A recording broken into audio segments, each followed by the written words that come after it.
Hello, friend. This is Ryan Hicks of TaughtToProfit.com, and I had an interesting question posed to me. What if somebody's broke? This person only has $5 to their name. What do you do then? What do you tell them to do to get out of that hole? And my initial thought was to recommend certain books, but they only have $5, so there's no way they're going to be able to buy 2 or 3 books. It's just probably not going to happen. But then I got to thinking that Audible has service right now, and I'll put a link in the description to get you this deal where right now, this may change in the future, but you can get 2 audiobooks for free, a free trial, so you're not going to lose any money at all, so you'll still have your $5.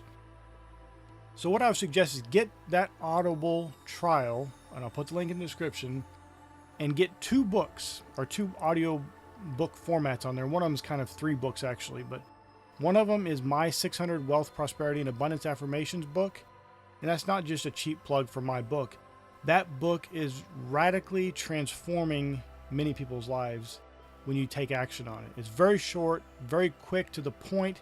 It will absolutely radically change you, because I know your subconscious mind has not been dealt with. The underlying issues have not been dealt with if you only have $5 to your name. And I'm not saying that to criticize you. That's just the reality, because your experiences in life are almost like a holographic projection of what's going on inside you. And so the evidence points to, you probably haven't read my book, and you probably haven't read the other book I'm going to suggest, which is actually a collection of 3 books. And I'll put the link in the description to that as well, so you can look that up, because it might change the name in the future. But it's a collection of 3 books: Think and Grow Rich, The Science of Getting Rich, and The Art of War. The Art of War is not necessarily as important, but the Think and Grow Rich and The Science of Getting Rich are very, very important if you'll take action on them. The Art of War is actually on my channel. You can get it, and it's free reading of the audiobook. Now, my suggestion to you is, you'll still have $5 left over. If you don't like the Audible trial, you can cancel it, or if you can't afford it next month, then you can cancel it. But you're not going to be out anything. You'll still have your $5 left over. But what do you do with the $5?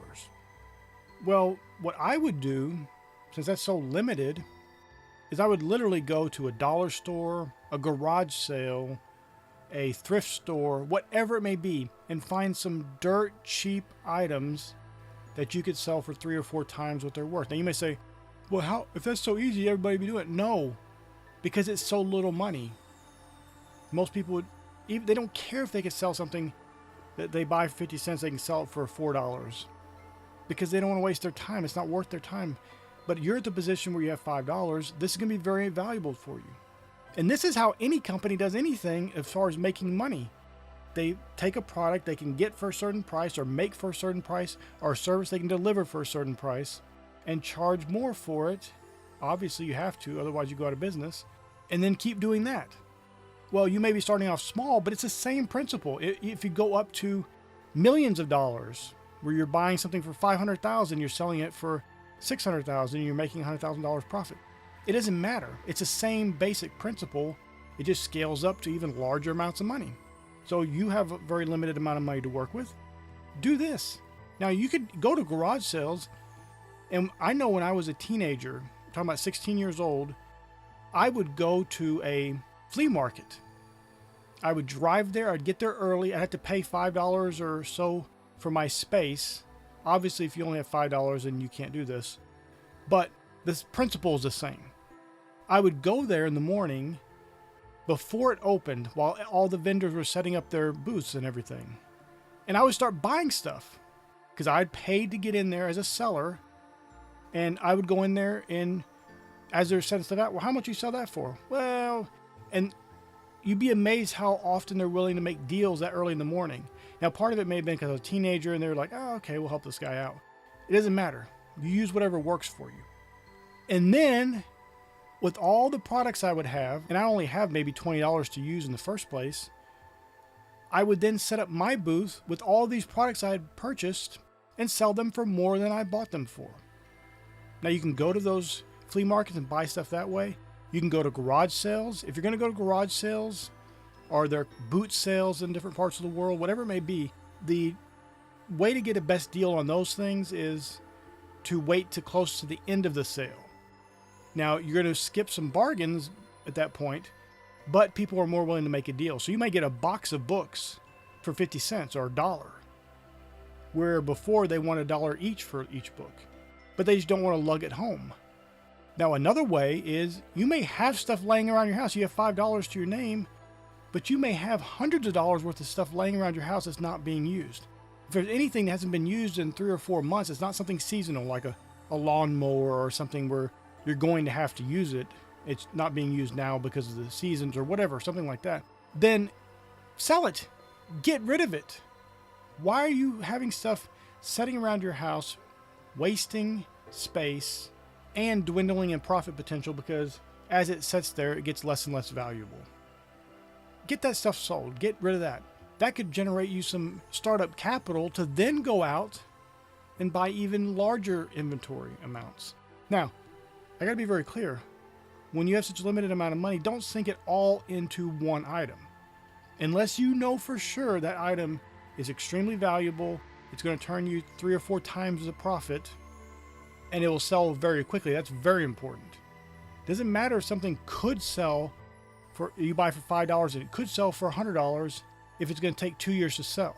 You'll make more money turning that $5 over, selling an item over and over and over again, reinvesting the profit, than to wait years and years to get your return.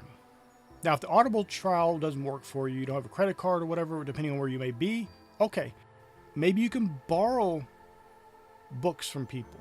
There's libraries all over the world. You could probably get these books. My books are available in libraries. You could absolutely get them. And you wouldn't have to pay anything then. But don't negate the books I'm suggesting because I just gave you some ideas on how to start making some profit from inexpensive items and turn your $5 into $10, into $20, into $100, into $1,000, and so on. Because those books are going to help you change your mindset and rework that programming you have that has got you to the position of only having $5. And as I said, I'm not saying that to criticize you. I've been there. I know what it's like. And I kept going back to that place until I started really working hard. And I still do it to this day. I still work on my mindset, working and constantly readjusting and figuring things out. And why did I do that? And looking at things I did that didn't work out. And why didn't they work out? And I don't look to other people. Well, this person did this, so that's why it didn't work out. I look to my part in it, and only my part in it. If it's all on somebody else and they did something, then why did I do business with them in the first place?